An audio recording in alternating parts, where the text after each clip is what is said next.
So, recently I did a video and I was talking kind of vaguely about a game that I had become very disappointed in. And some people were saying, oh, Elite Dangerous. And I went, wait, what? That was some of the guesses. Most of you know exactly what I'm talking about. But when people were mentioning Elite, I went, oh, right, Elite. Now, quietly in the background, I had been working on a little project.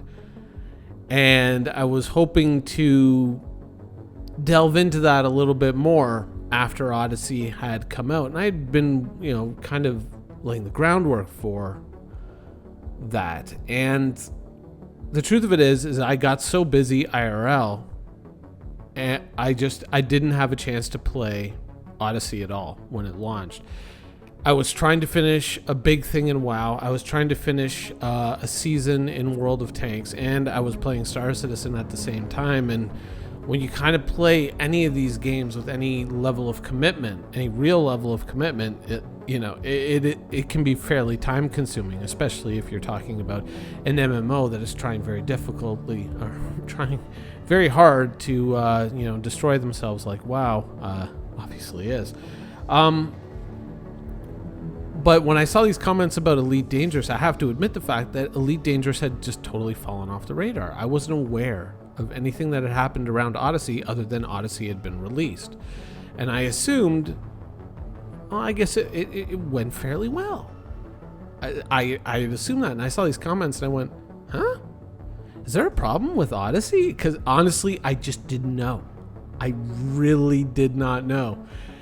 And so I said, maybe it's time to go and take a look at this Odyssey, right? Because I had bought it. I had pre-purchased it on Steam months ago. And I hadn't, downloaded it and tried it. And I went, I think I got to go take a look at this. Yikers. Now, FPS combat is something that we have had in video games for ages, for decades. There are many tropes in the FPS genre. Different companies and different development studios have taken, different tracks, different ideas and explored them, and they've made even the most basic FPS, very interesting and different variations on things. Even the iteration between various versions of like Battlefield can be very interesting. It can take you to, interesting places and open up gameplay mechanics that you've always wanted to see in games, or things that you never knew that you were going to like that you end up loving. And then, by the time they start to get a little old, there's always a new one coming out, and oh, hey, this is new, this is fresh, this is interesting, right? Different takes on, the same idea. And so I figured, with Elite, having such a strong pedigree from so many games that you're going to be kind of lifting off of to make your game, how could you possibly go wrong? How could you possibly go wrong with this? It's almost impossible to make a bad FPS unless you physically try to make a bad FPS. Well, it looks like somebody tried and succeeded brilliantly at making one of the worst FPSs I have ever played. At least the on-foot experience in Elite was just it was terrible. It didn't even look good. I mean, I'm gonna have to edit some things out. I'm clearly gonna have to edit some parts out of this. I can't say that in the video. One of the toughest things when you're trying to get people used to new systems in a video game is you have to kind of want to interact with those systems. Like if you've ever been in a situation in your life where you've tried to teach someone how to do something, if they react very negatively to that thing almost immediately, then there's no point in teaching them, because they're just gonna, instead of saying, oh, how do I do this, how do I do that, they're just gonna look at it and just say, this is dumb, this is stupid, this is a waste of time, blah, blah, blah, blah, blah, right? We've all been there, either, on the teaching end or as a student, learning something, whether it's a video game, a skill, whatever. If we're not having fun and it's really tedious and dull, then we're not going to take away from the experience what, the person who kind of provides that experience is really kind of hoping that we will. And there's a lot of interesting things and a lot of interesting ways that you can solve puzzles, obviously, within this, copying someone's identity to get through security, cutting components out of a rover to use it to reactivate the, reactor and all this sort of stuff. But you experience these mechanics in such a light touch manner that none of it really sticks with you. You're just kind of like, oh, and the guy's just walking you through it. Like, oh, hey, go do the thing. Okay, now go do this thing. Okay, now go do this thing. And so you're just ticking boxes instead of just sitting there and going like, oh, okay, where do I go to find this? You're never really drawn into the puzzle, right? If they had said, look, you're going to need a power capacitor off of a rover, and then the majority of that mission was played out where there were destroyed rovers all over the place, and you had to find one where the power capacitor was intact, and you were just cutting them all open and kind of going to each different one, trying to find a power capacitor that was intact. So you were kind of doing that same task repeatedly, but at the same time, maybe you were getting into a couple of FPS fights to kind of break things up along the way.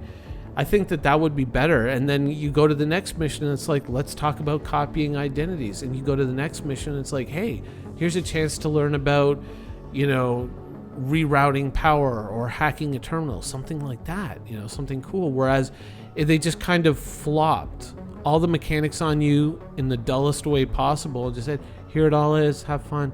And I honestly, after I completed this mission, I walked away and I was like, am I really going to remember most of that stuff? Or am I just going to be like bumbling through missions for the next little while, just going, oh, here's that other uninteresting mechanic that I interacted with, Or is it just going to hold my hand in every mission?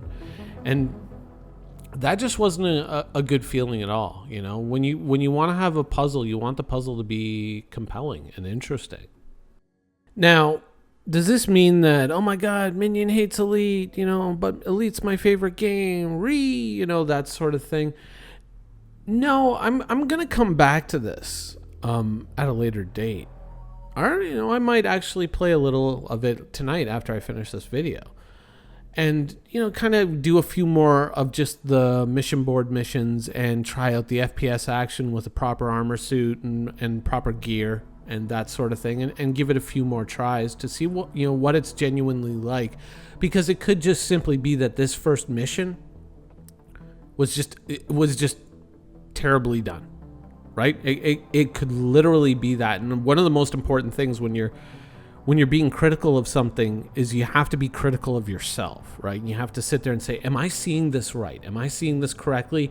Or was I playing this when I was already in a bad mood, or, when I was frustrated about something, or I was tired? You want to kind of give something, a fair shake. And so I'm definitely going to come back to this. But the character movement itself felt a little bit muddy, but that could be down to performance issues on the server. I don't know. I don't know, but I kind of felt like the one thing that I knew it wasn't going to be included in the first release of Odyssey, and it was one of the things that kind of really disappointed me because it seemed like such an easy thing to do, was that Elite was going to allow players to walk around inside of their spaceships for the first time ever with the initial release of Odyssey. And the fact that wasn't in here, I mean, I knew that going in, it still blew my mind that wasn't like the first thing that they were like, we have to have this in. We have to have ship interiors in. And I kind of figured maybe it's because they want to do something much more interesting with ship interiors, but and they needed more time to do that. But it just felt like that should have been one of the big things. I mean, realistically, when you're going on these missions, you're just taking dropships to these missions, correct? So unless the building of the worlds themselves took up so much time and so much effort that, that the FPS kind of became a bit of an afterthought, and ship interiors became a bit of an afterthought, maybe. But it really didn't feel good. I feel like when you introduce players to a new mechanic or a new way of playing your game, you want to make it really compelling and really fun. Like the first time they see it, you want them to just be like, oh, this is good, this is interesting. And it just felt like tedious, like really, really tedious. And I've gone on the record before as saying, the Elite Dangerous keybinds themselves, like the default keybinds are bizarre, like really bizarre. But sometimes, you can go, okay, wait, all right, now I understand what I'm not seeing, and I can kind of go into the keybinds themselves and look at the list and go, okay, all right, that's how I solve this problem. But it just, it just magnified my frustration. So that's why I feel like I got to come back to this cleanly and say, okay, now I know how some of these things work. Let's try this again. But I believed that when I was logging into this, that it was going to be a lot more fun and a lot more compelling to interact with. And I was really kind of disappointed with this. But once again, it's just the first mission. I think that with the upcoming New World and of course Ashes of Creation and things like this, that somehow just Elite Dangerous got kind of lost in the mix. And I maybe I had just forgotten about it, and that's maybe why I set it aside. I mean, I knew it was there. I knew Odyssey was there, but it always seemed to kind of move down to the bottom of the priority pile. I still like Elite. There's still like the keybinds, yes, and there are ways to kind of work around that, and you can make adjustments to kind of get away from some of the more bizarre keybinds in the game. But I don't know. I'm gonna give it another shot. Maybe tonight or tomorrow night. We'll see. But I don't know. Maybe a good idea with Odyssey would be to just play New World, and maybe play other things and just kind of chill for a while, and maybe let Odyssey percolate for a little while longer, and just see what Frontier does to kind of course correct this ship. Because this is totally not what I was expecting at all. This is and shooting the guns at enemies. But once again, it could just be the mission. We have to try other stuff. But wow, dude, it kind of blew my mind. It's the only way to describe it. I was playing this and I was in shock that it was this bad. And after I had played it, of course, you look up a couple of videos on YouTube just to see, like, am I seeing the right thing? Am I, maybe you see this, and I'm seeing videos about people saying, well, I'm quitting Elite for Star Citizen because Star Citizen is like a game with finished PvE content. And dude, when I heard somebody saying that in a video, I went, what?